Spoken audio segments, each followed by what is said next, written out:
ওগো আল্লাহ ওই যে জানাজার নামাজ পড়া মালিকের কাফনটা খুইলা সন্তান নিজের হাতে বাবাকে জীবনের শেষ দেখা দেখছে।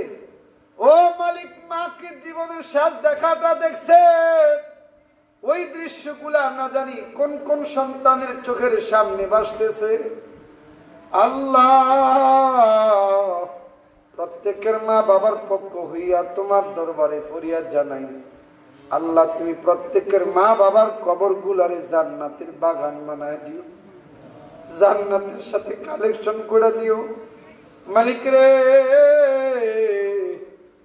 আল্লাহ, আমার অনেক যুবক ভাইয়ারা, কিশোর ভাইয়ারা, প্রবাসী ভাইয়ারা আল্লাহ কষ্ট করে পরিশ্রম করে আল্লাহ আজকে মাহফিলটা সাজাইছে। আল্লাহ, এই মাহফিলকে ওসিলা কইরা কাল কঠিন হাসর ময়দানে তাদেরকে নাজাতের জরিয়া করে দিও রে মালিক।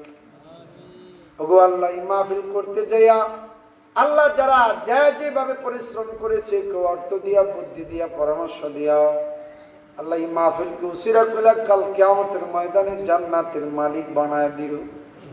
আল্লাহ তাদের জানে মালে বরকত দিয়া দিও।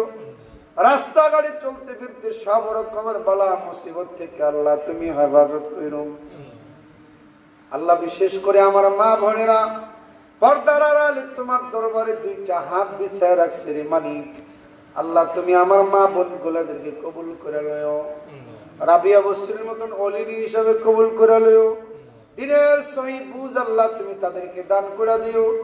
ও মালিক রব্বি কারীম, আল্লাহ এই এলাকার মধ্যে যারা অন্ধকার কবরে শুয়ে রয়েছে আল্লাহ প্রত্যেকটা কবরকে জান্নাতের আলা মাকাম নসিব করে দিও।